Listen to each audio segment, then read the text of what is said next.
Paano kung isang hari ng engkanto ang makatagpo ng prinsesa ng liwanag na kamukhang kamukha ng kanyang yumaong asawa? Sa malawak na kaharian ng mga engkanto, naninirahan si Haring Eliran, isang makapangyarihang pinuno na kilala hindi lamang sa kanyang karunungan kundi sa kanyang di matatawarang pag-ibig sa kanyang asawa, si Reyna Amara. Ang kanilang pagmamahalan ay naging kwento ng inspirasyon sa buong kaharian. Sa bawat sulok ng kanilang lupain, ramdam ang kagalakan at kapayapaan, sapagkat ang pagmamahalan ng hari at reyna ay sumasalamin sa kasaganaan ng kanilang pamumuhay. Ngunit dumating ang isang araw na ni sa panaginip ay hindi inasahan ng sinuman. Isang nilalang mula sa madilim na kaharian, puno ng galit at panibugho, ang nagdala ng isang sumpa sa kanilang palasyo. Bagamat sinubukan ni Eliran at ng kanyang hukbo na labanan ng kasamaan, hindi nila naisalba si Amara. Sa kabila ng mahika ng mga engkanto at lakas ng hari, dahan-dahang naglaho ang liwanag sa mga mata ng reyna. Sa kanyang huling hininga, hinawakan ni Amara ang kamay ni Eliran at bumulong. "Mahal, huwag kang mawalan ng pag-asa. Ang aking pagmamahal ay palaging nasa iyo. Kahit sa kabilang buhay, mananatili ito." Nang gabing iyon, bumagsak ang buwan mula sa kaitaasan, tila nagdadalamhati sa pagkawala ng reyna. Ang kaharian ay nabalot ng lungkot, ngunit ang pinakamalalim na sugat ay nasa puso ni Haring Iliran. Hindi mabilang na araw at gabi ang lumipas na ang hari ay nagmumukmok sa loob ng kanyang silid o naglalakad mag-isa sa mga gubat ng kanilang mundo. Dala ang bigat ng pagkawala. Habang lumilipas ang mga taon, unti-unting nawala sa Iliran sa mata ng kanyang mga nasasakupan. Sa tuwing may magtatanong sa kanyang mga tagapaglingkod, iisa lamang ang sagot. "Ang ating hari ay nagdurusa pa rin. Wala pa ring lunas sa sakit na dulot ng pagkamatay ng ating reyna." Walang nakakaalam kung saan madalas pumupunta sa Iliran. Ngunit ang totoo, naglalakbay siya sa mundo ng mga tao. Hinahanap ang mga lugar na minsang binisita nila ni Amara.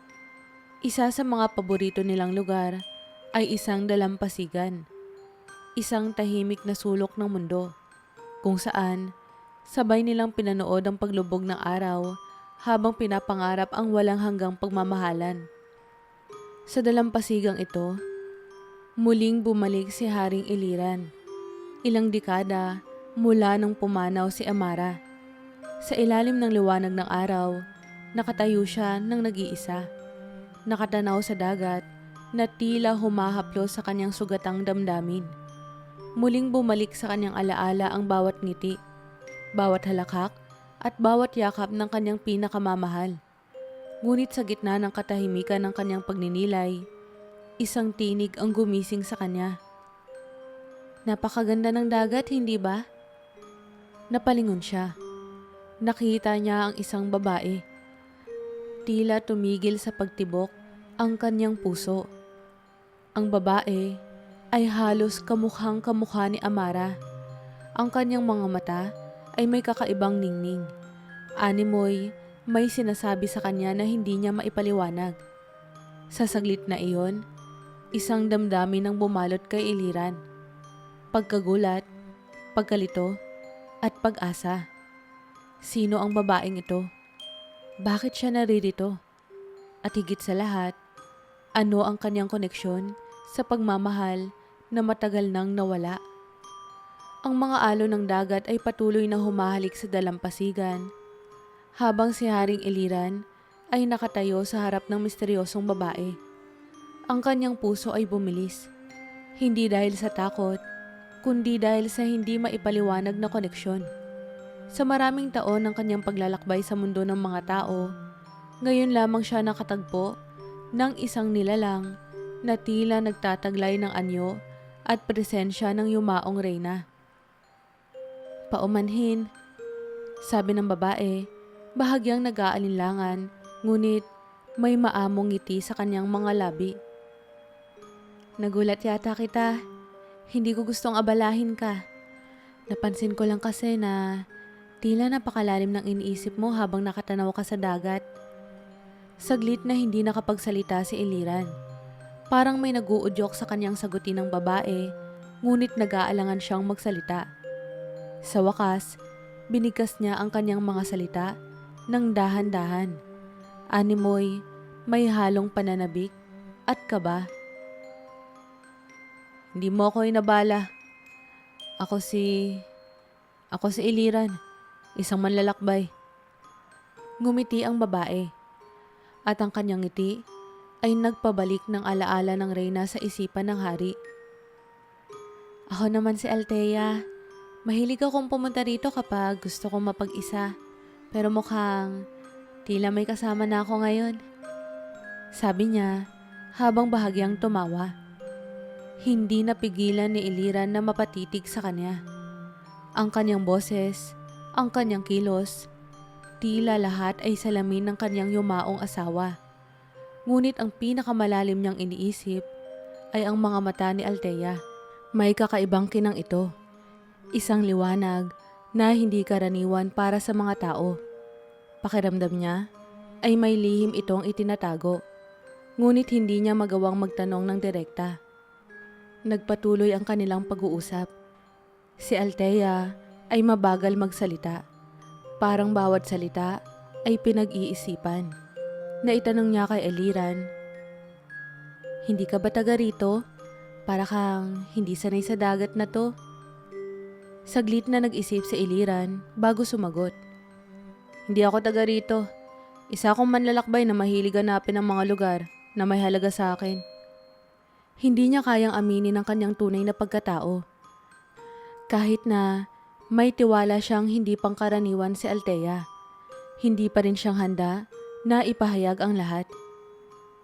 Sa palagay ko, ang bawat manlalakbay ay may dahilan kung bakit sila nagpupunta sa mga lugar na tulad nito. Sagot ni Althea.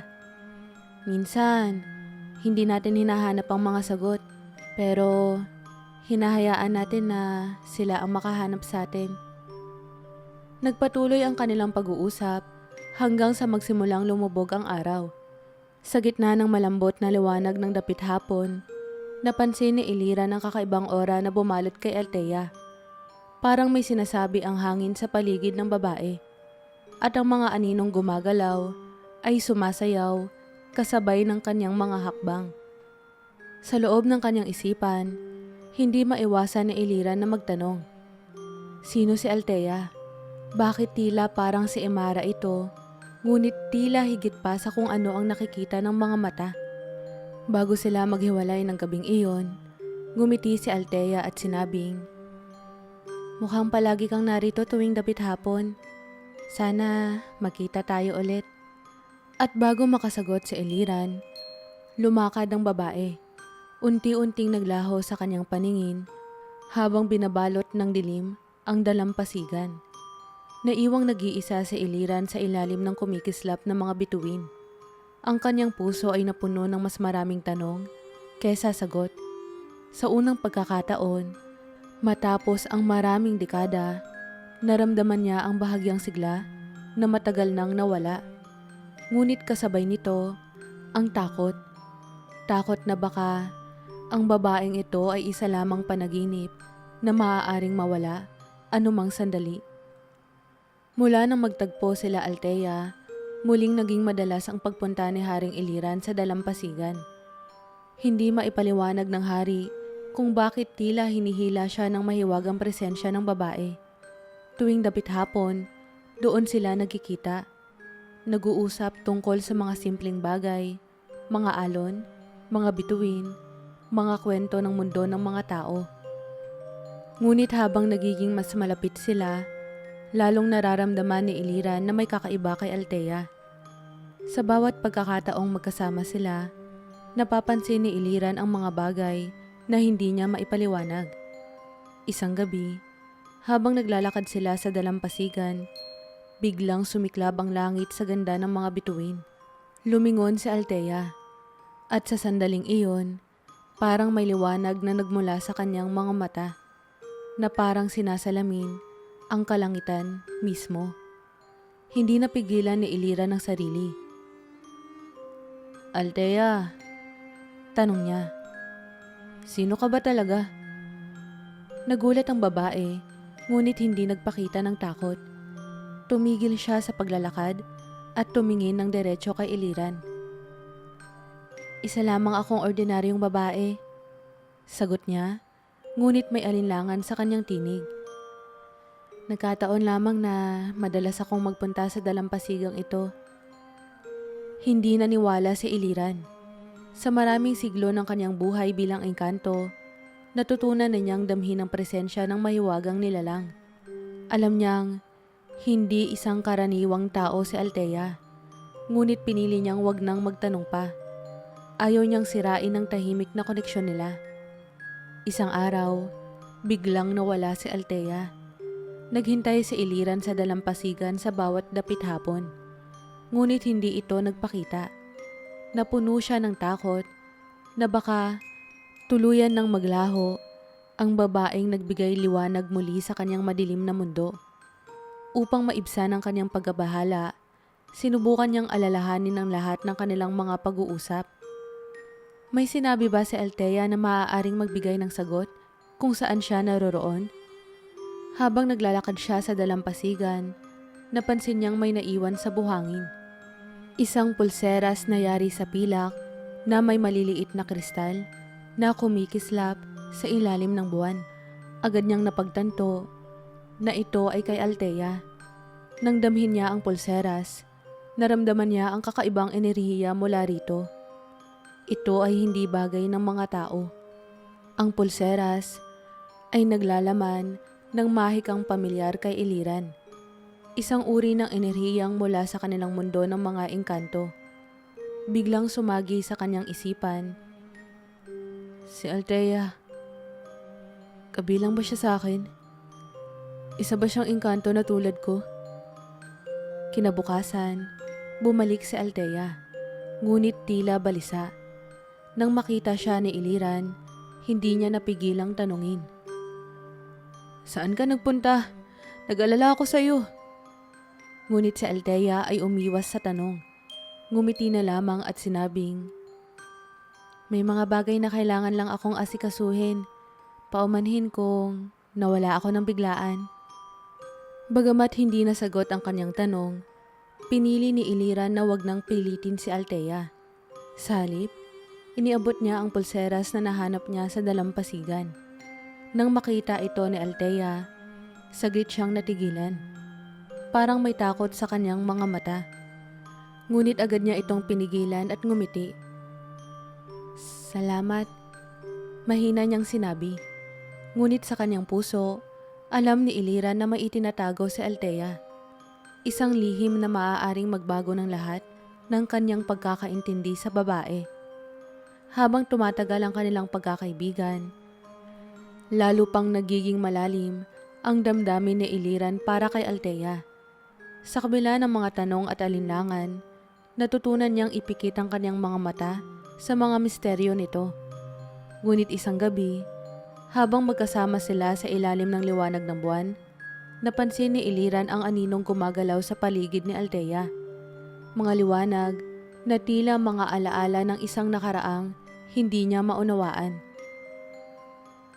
Ito na ang oras, sabi ni Althea, na tila naramdaman ang paniniktik ni Iliran.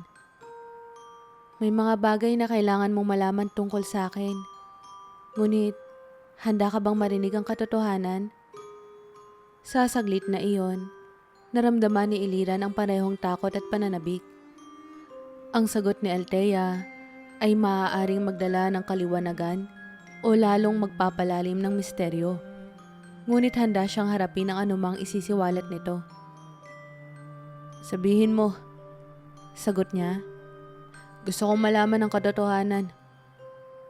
Tahimik ang gabi, at ang tanging maririnig sa dalampasigan ay ang alon na sumasalpok sa buhangin.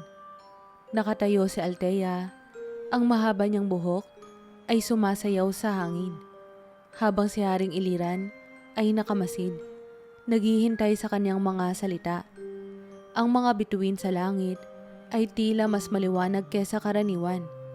Waring sila rin ay nagmamasid sa sandaling iyon. Hindi ako karaniwang mortal. Panimula ni Althea, ang kanyang tinig ay mabagal, puno ng hinahon.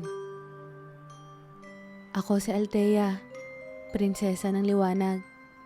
Isang nilalang mula sa dimensyon ng liwanag na hindi madaling marating ng sinuman. Maging ng mga tulad mo, Haring Iliran. Nagulat si Iliran sa kanyang narinig. Ngunit masigit ang kanyang pagtataka kung paano nalaman ni Althea ang tunay niyang pagkakakilanlan. Alam ko kung sino ka. Pagpapatuloy ni Althea, tila nababasa ang kanyang isipan. Ikaw ay hari ng mga engkanto, isang makapangyarihang nilalang na pinili ng kalikasan upang pangalagaan ang balanse ng inyong mundo. Ngunit tulad mo, ako rin ay tagapangalaga ng liwanag, ng pag-asa, ng kaluluwa ng mga nawawala sa dilim. Nagpatuloy si Althea habang unti-unting nagliwanag ang kanyang katawan.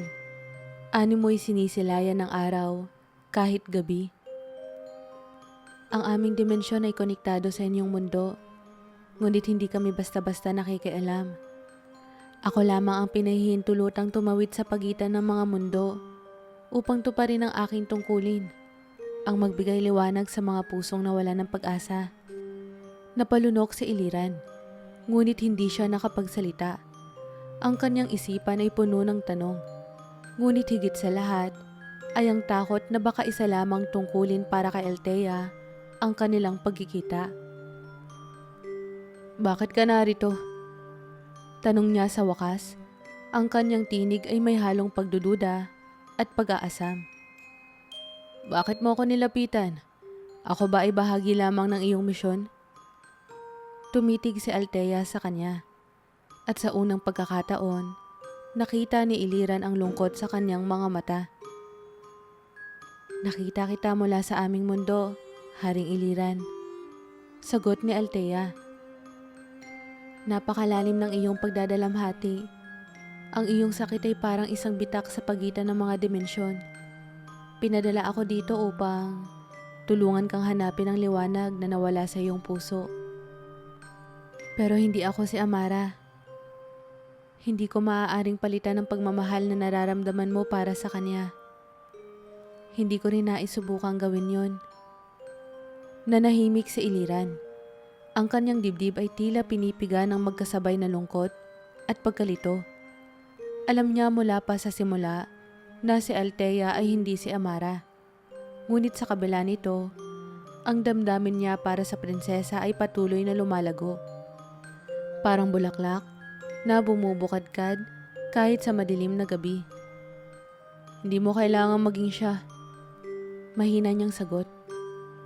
Ang presensya mo ay nagbigay sa akin ng lakas na matagal ko nang hinahanap. Maging ano ka man, Althea. Nais kong malaman ka pa ng lubusan. Ngumiti si Althea, ngunit may kirot sa likod ng kanyang ngiti. Ngunit hindi madaling tanggapin ang aking mundo, Iliran. Ako ay nakatali sa liwanag. At ikaw, bilang hari ng engkanto, ay nakatali sa lupa. Sabihin mo sa akin, paano magtatagpo ang ating mga landas nang hindi nagdudulot ng gulo sa ating mga mundo? Mula nang magtapat si Althea ng kanyang pagkatao kay Haring Iliran, naging mas matimbang ang bawat sandali nilang magkasama.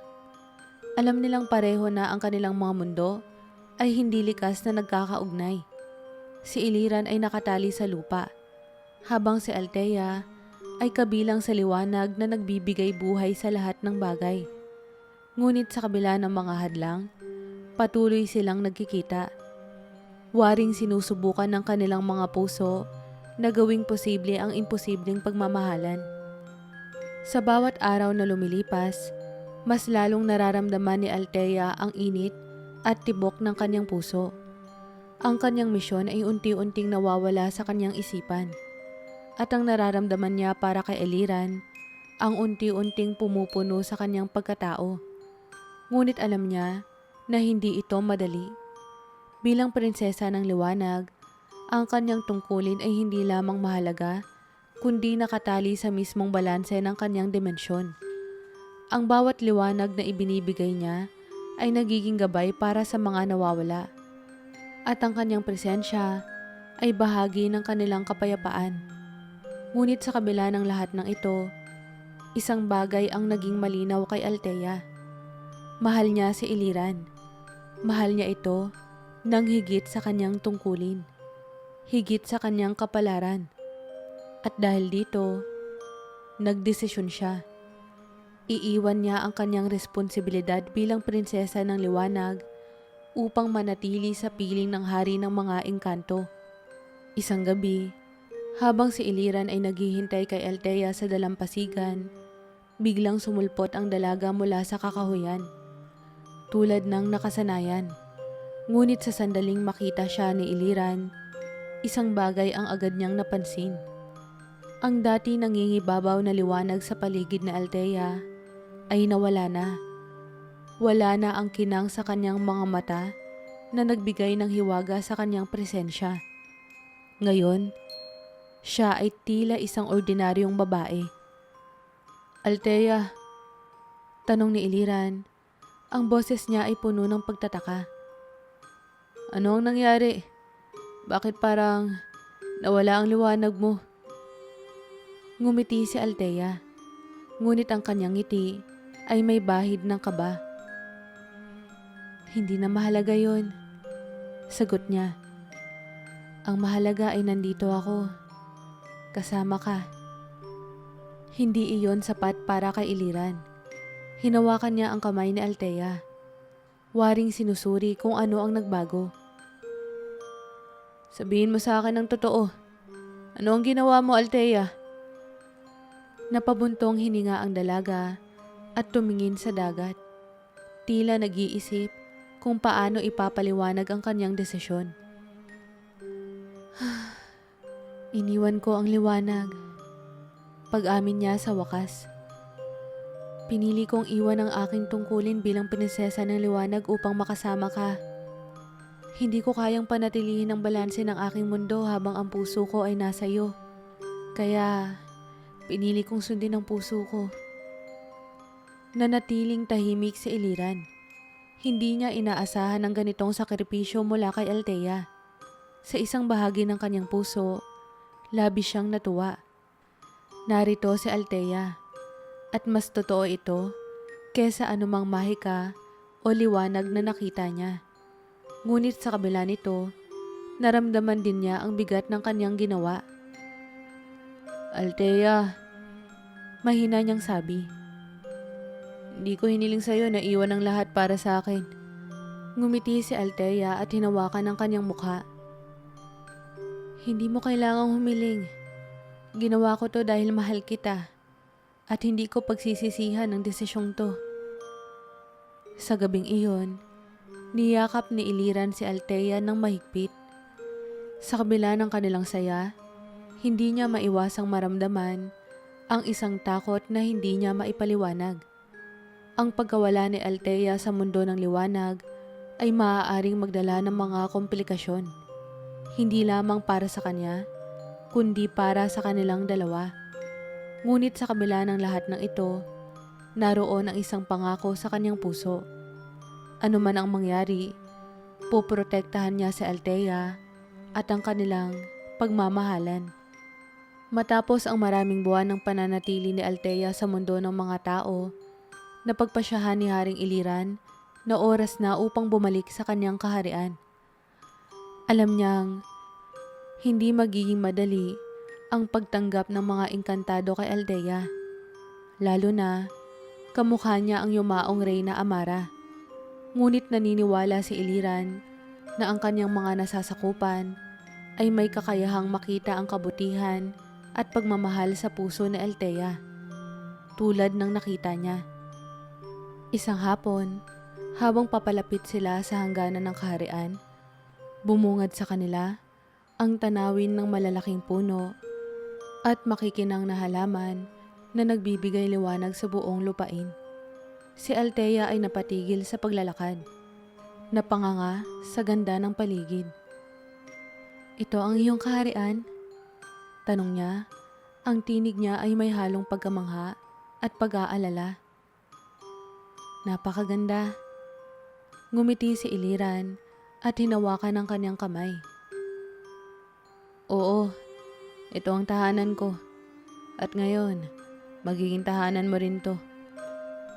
Habang papasok sila sa kaharian, ang mga engkantado ay unti-unting lumitaw mula sa kanilang mga tirahan.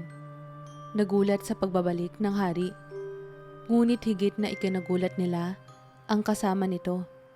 Isang babae na hawig kay Reyna Amara.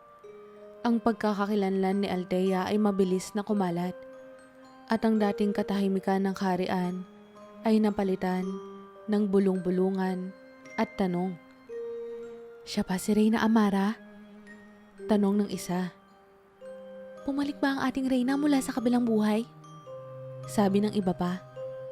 Ngunit habang mas tumatagal ang kanilang pagtitig kay Althea, napansin nilang iba ang kanyang presensya. Wala na ang mahika ni Amara na pamilyar sa kanila.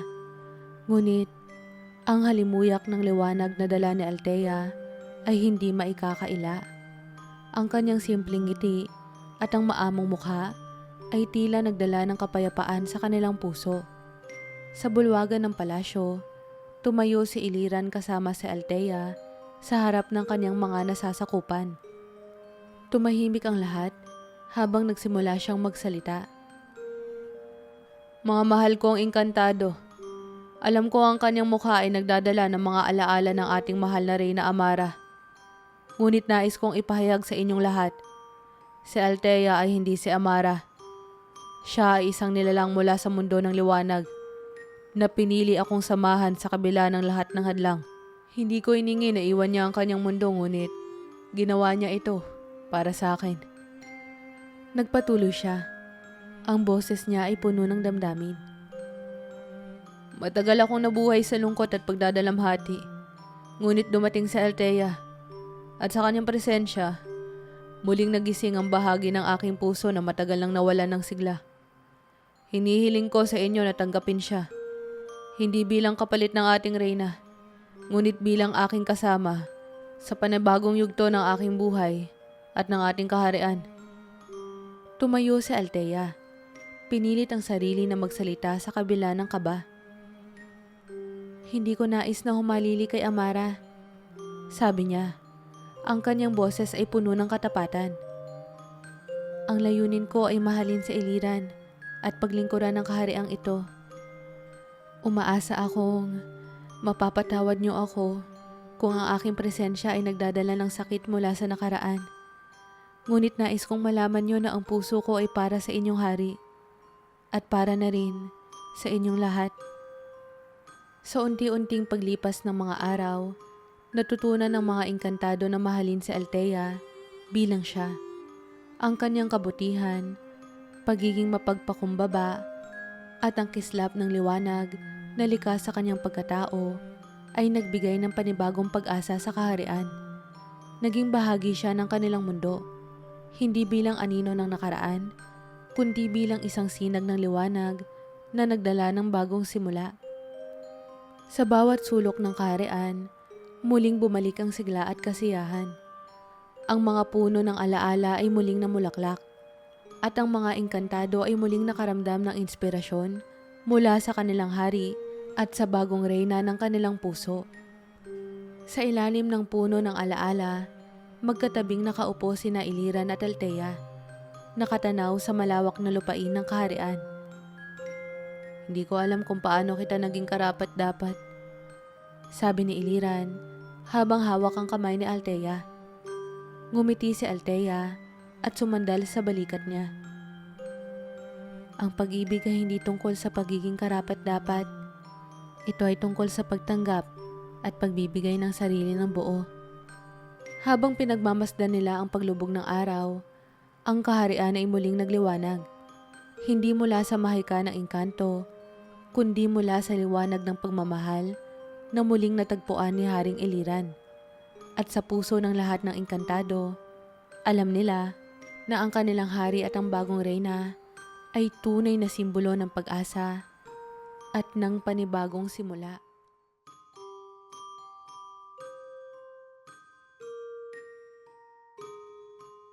Kamusta po kayo? Maraming salamat pong muli sa pagsubaybay. Huwag niyo po sanang kalimutang mag-like at mag-subscribe